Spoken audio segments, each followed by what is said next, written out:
Rafael Devers, Vlad Guerrero Jr., Juan Soto. Could this all be part of a potential Red Sox future lineup? Recent social media activity indicates that it could be a possibility.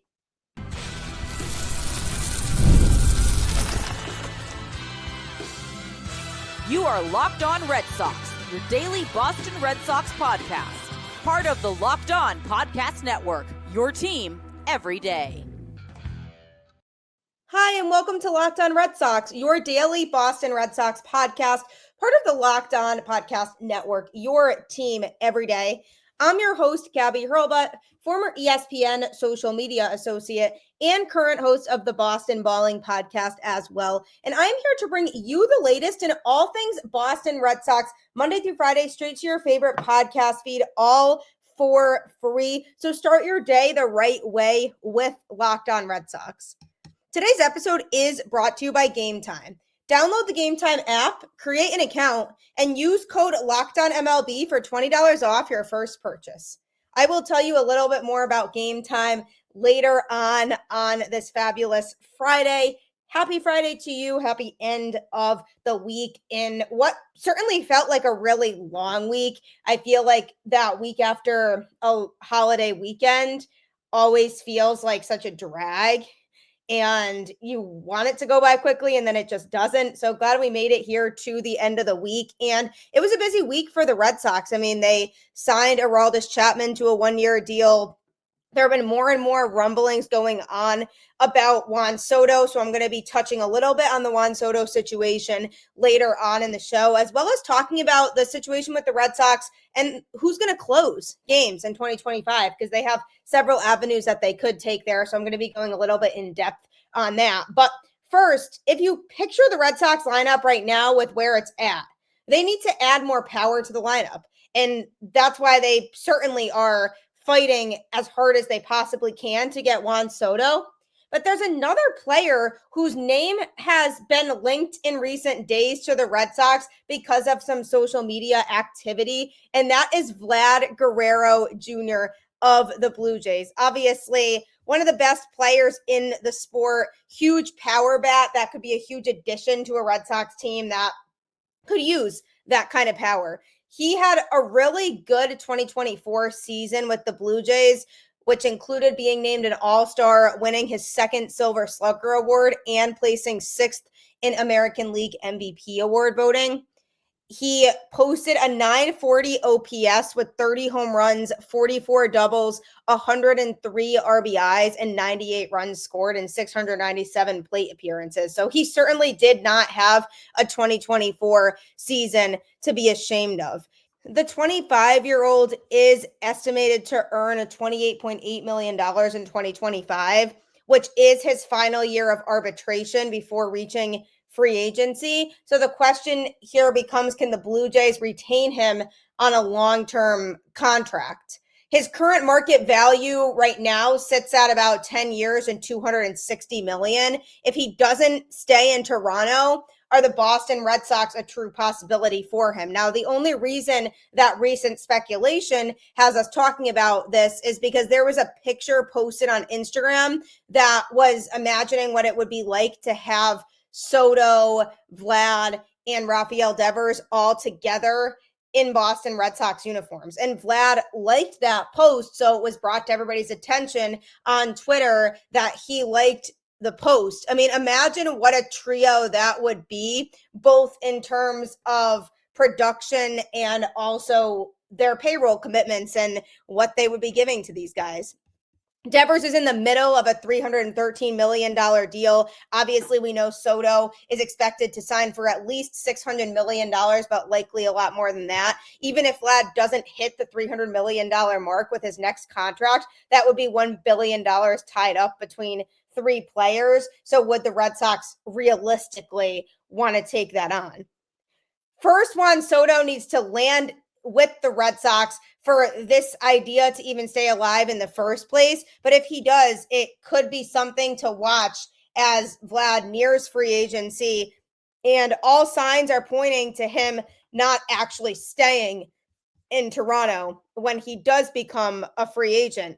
But the whole thing with the social media post And people saying, well, if he's likely leaving Toronto, is this him indicating that he wants to come to Boston? But it was interesting because once it made its way around, the picture and him liking the picture on Instagram, then he unliked the photo. So that's a little bit suspicious because obviously he liked the post and it was this picture saying the big three, and it was Vlad Jr., Rafael Devers, and Juan Soto. So him liking that indicates that he had some sort of interest, like, oh, that's pretty cool. That would be a cool scenario. But him unliking it is definitely a little bit sus, because does he not want people to know where his head is at? Like, did he accidentally give away, like, oh, I'd be interested in playing in Boston? Or is he genuinely not sure where he wants to go yet? And he felt that since he liked the photo, that was sending a weird message to people, thinking, okay, Vlad's coming to Boston. So maybe he decided to unlike it because he didn't want it to stir up these false rumors of his interest and where he actually does want to go. So definitely something to think about, though, because is Boston a likely landing spot for Vlad? It all depends to me on how they value Triston Casas.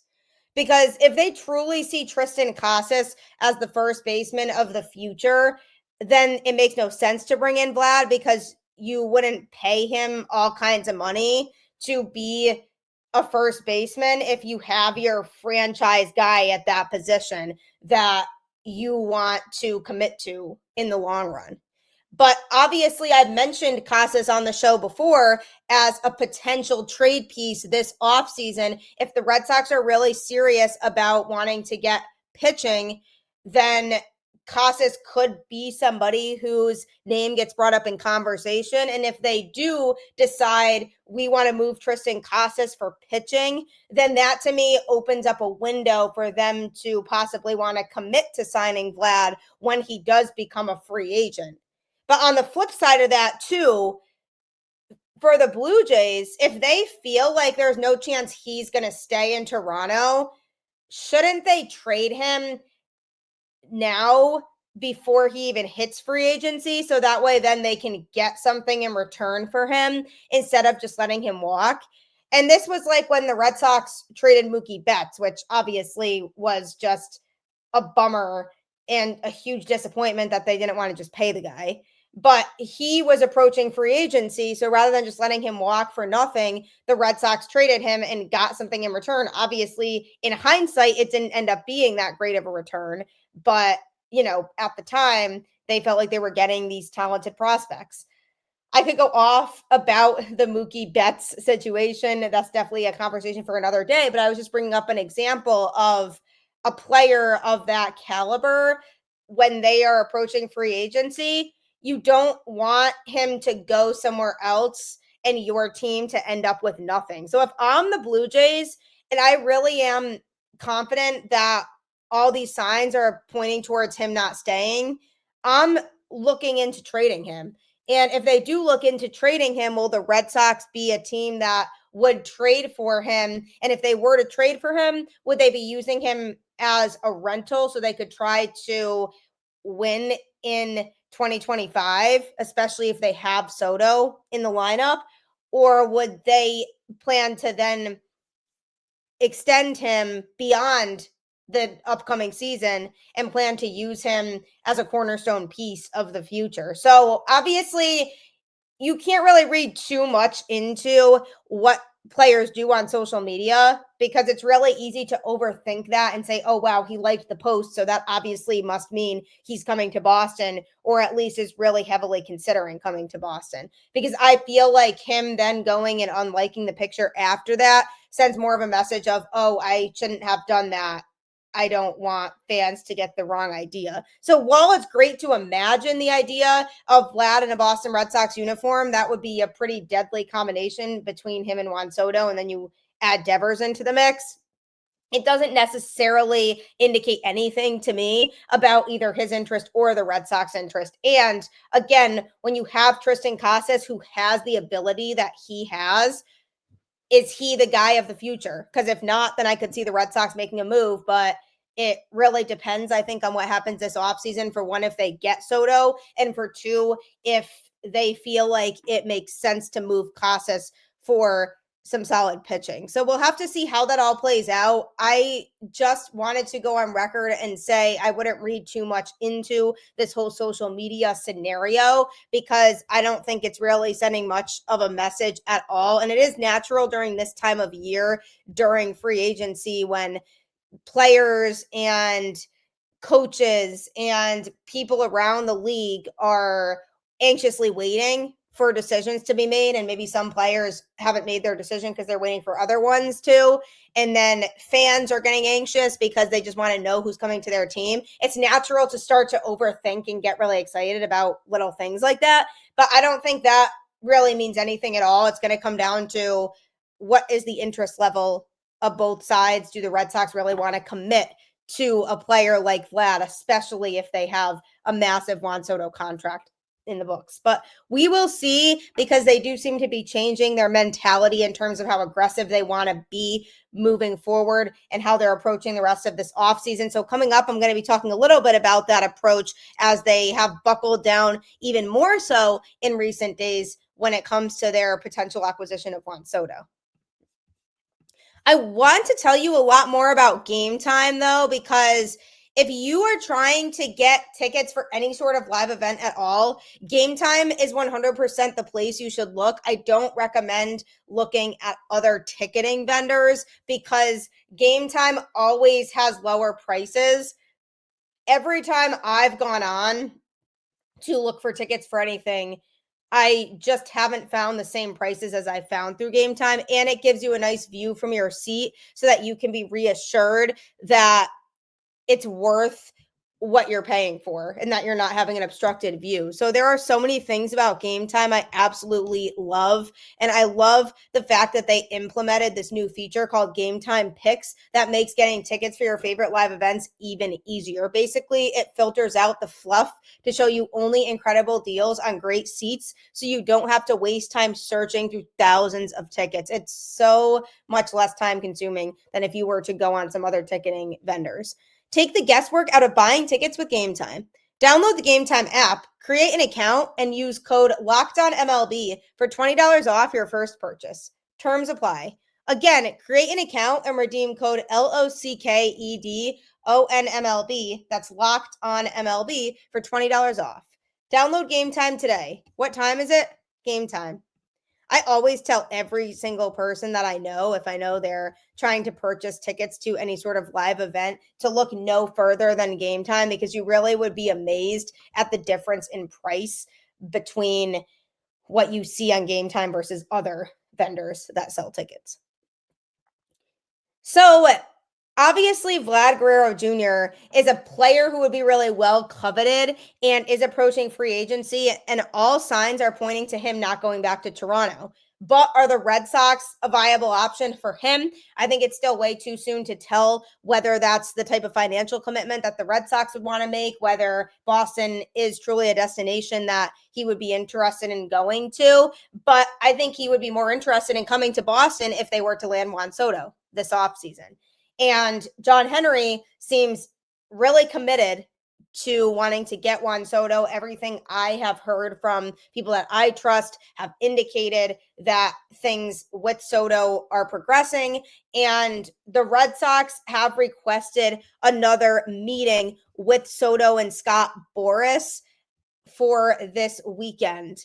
And with the sweepstakes getting down to the wire, they feel a lot of pressure because the Mets continue to increase their offer to Soto. So the Red Sox feel like they need to step things up a little bit more. They have increased their offer to at least $600 million, but they want to have another meeting with Soto and Boras so that they can land on a number that can get the outfielder to sign in Boston. So basically what they're looking for out of this meeting is for Soto and Boras to give them a number that would say, okay, if you offer me this much, I'll come to Boston. That's essentially what they want to solidify, because they really are trying their absolute best to ensure that he comes here and doesn't become a member of another team. They are really pulling all of the strings right now. And it's exciting to see that because obviously at the end of the day, it will be really heartbreaking if this all ends up falling through and he decides he wants to go to the Mets because they keep upping their offer and he's just going to chase the money. At that point, that would be really heartbreaking, especially because of how many different scenarios have landed him in Boston. But if they do miss out on Soto because he decides, okay, it's not the right fit anymore, like I just want more money and the Mets are offering me more or what have you, whatever the circumstance is, at least it shows that the Red Sox are being aggressive and that they're actually doing everything that they can to put themselves in a position to be likely suitors for Soto, because we haven't seen this out of the Red Sox front office in a while. We have not seen them be this dead set on a player to the point where they're really trying everything that they have to get them. And yes, they've been interested in or associated with big players in the past over the last couple off seasons, especially where we've heard them be linked to bigger names that were on the market. But how much was the effort really there? I mean, I will use Yamamoto as a recent example, a pitcher who decided to go to the Dodgers because, who doesn't go to the Dodgers these days? But the Red Sox made him a competitive offer. He just decided to go to the Dodgers. But how much did they really try? There wasn't any of this, oh, we're going to schedule another meeting to settle on a number that we would need to get to in order to solidify that this person would come and play in Boston. None of that. Like we haven't heard much of that going on at all, really. So this is a different type of situation. And I feel like it shows a lot more urgency from the Red Sox front office in terms of, yeah, okay, we need to make sure that he plays here and he doesn't go anywhere else, especially not back to the Yankees. We need to do everything that we can possibly do to get him to play here. So this whole desire to have another meeting with him comes from the fact that the Red Sox have heard about Steve Cohen upping his offer and the fact that it's been rumored that he could offer up to $50 million more than other teams are, but it hasn't been confirmed whether or not he's definitely going to do that. So that scared the Red Sox a little bit and put some pressure on them of, okay, we can't let Steve Cohen beat us. It hasn't been confirmed yet if this meeting that the Red Sox requested with Soto and Boris will actually happen or not. But either way, Soto is expected to get a deal of at least $600 million and could even set an MLB record for current contract value, which should come as no surprise to people.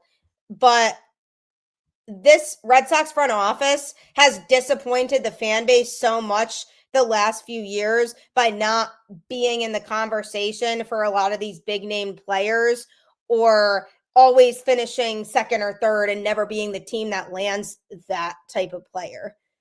So for them to be this public about their interest in Juan Soto, would they really be doing all of that if they aren't truly 100% adamant on doing everything in their power to get him? Because that would be a huge slap in the face to us if all of this is coming out about the Red Sox efforts to get Soto and what they're trying to actually do and all the cards that they're playing, for a report to then come back that he went elsewhere and the Red Sox weren't really ever in the running or weren't as serious about the offer as people thought they were.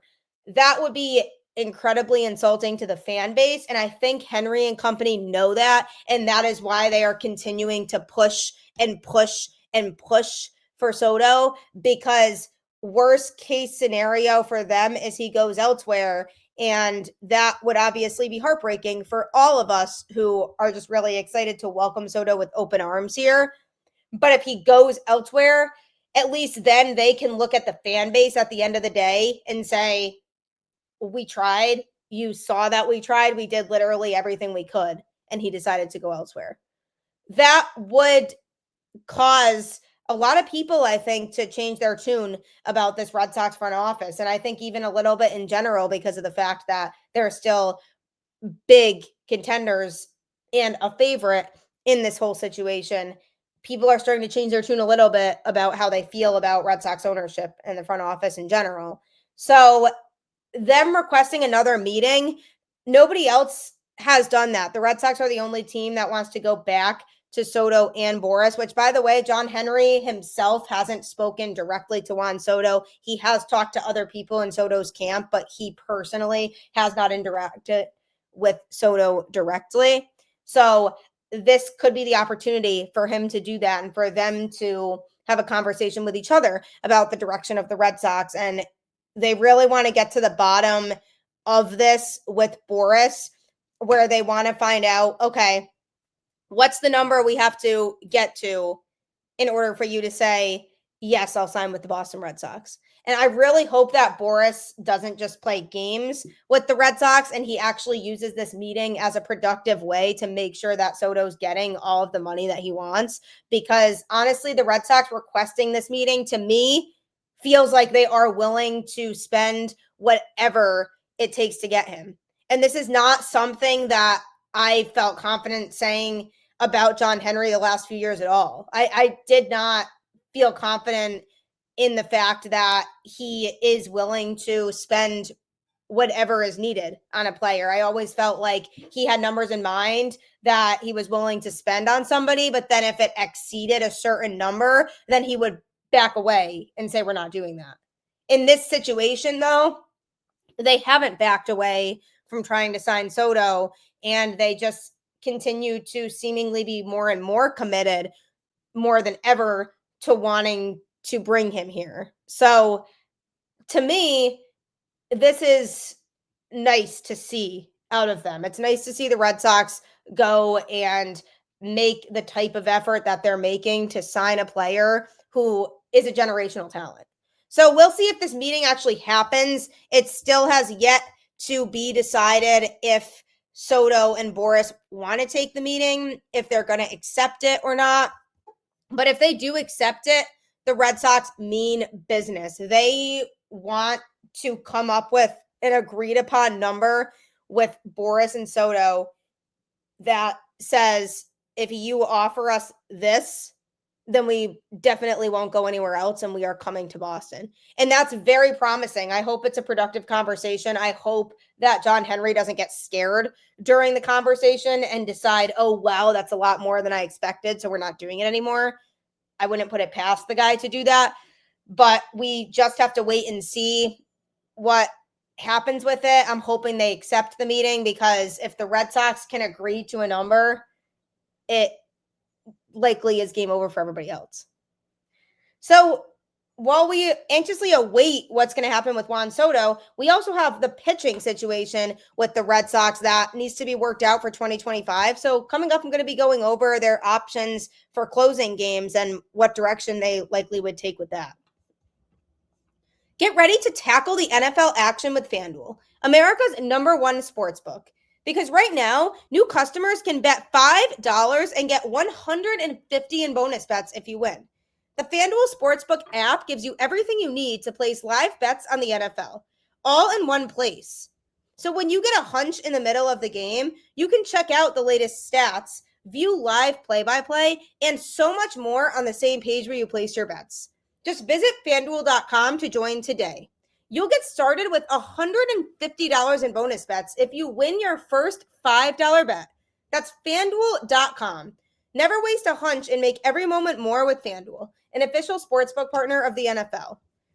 Now that we're really getting into the fun part of the NFL season, teams trying to clinch playoff spots and clinch their division, it's a great time to get involved with sports betting, and FanDuel is the best place to get involved with that because you can win lots of money on so many different sports. I've seen so many success stories from it. So I highly recommend you downloading the Sportsbook app and making the most of your experience with FanDuel. the Boston Red Sox can make the most of their 2024 to 2025 offseason if they sign or trade for the right players that are going to help the Red Sox succeed. Because it's one thing to say, yes, we're going to go out and spend a lot of money this offseason. But it's another to go out and spend the money on the right players, because the last thing you want to do is just go and start throwing money at whoever, and then the team just ends up falling apart because it's not the right combination of players. So you need to be spending the money wisely, but also be spending a lot of it. And the pitching situation is something that the Red Sox have already started to work out when they brought in relief pitcher Aroldis Chapman. They needed more left-handed help in the pen, so he's somebody who can provide that. But the question is, who is going to close games? Because Chapman obviously has a ton of experience closing games, but he hasn't been used as a closer the last few seasons that much. So it's better for the Red Sox to not make him the regular closer, because he's been inconsistently in that role as of late. And I don't want it to be a situation where they rely on him to be the regular closer and he's not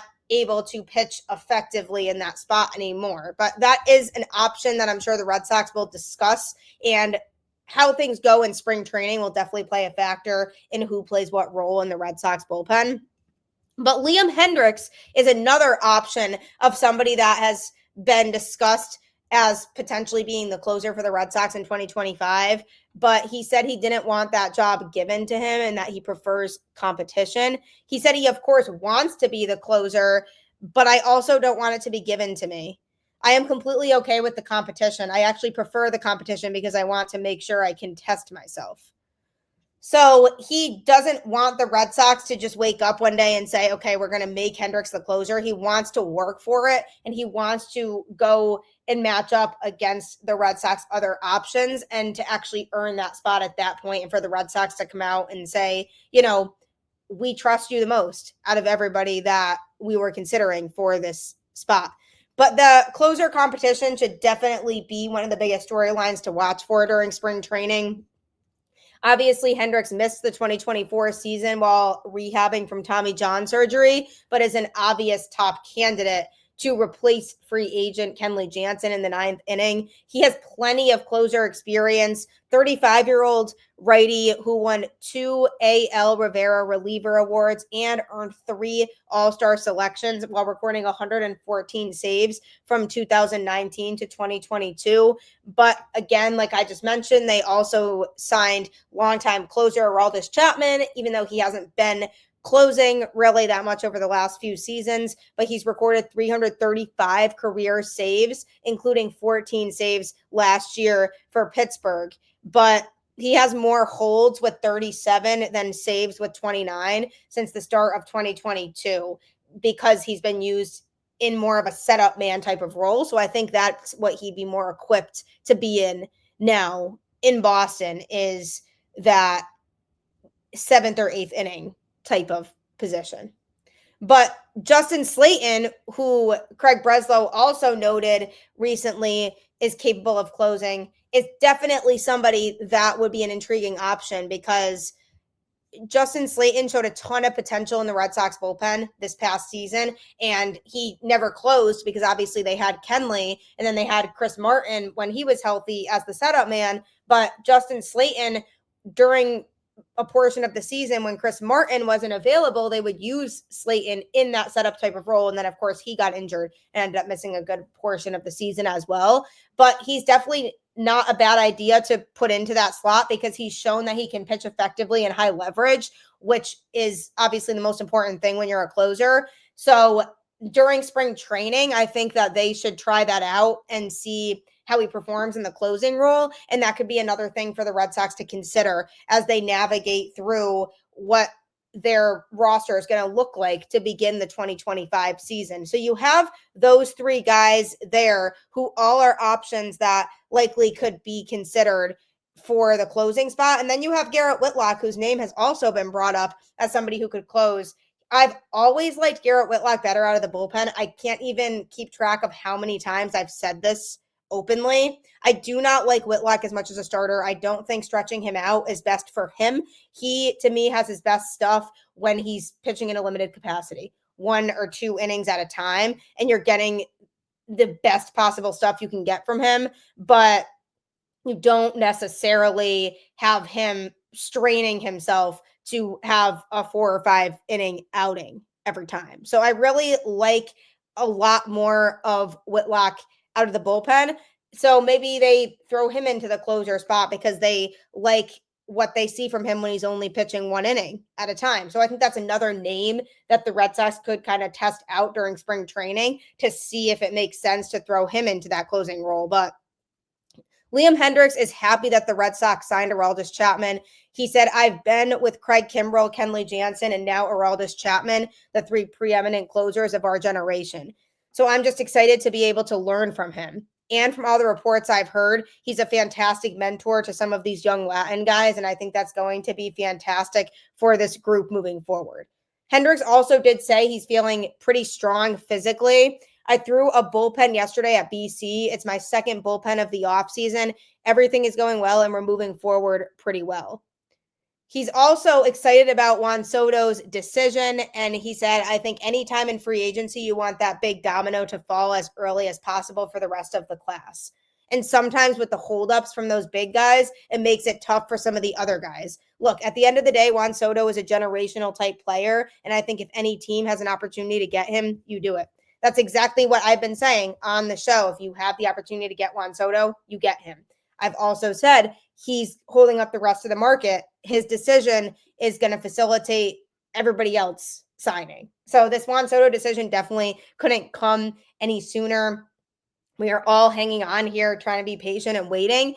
But at the end of the day, moral of the story is Liam Hendricks is happy with where he's at. He's working every day to get back to being out there. And he's excited for the competition during spring training for the closing role because it's only going to make all of them stronger as pitchers. But it'll be interesting to see who they go with to close. I don't really see the possibility that they'll go out and trade for a closer.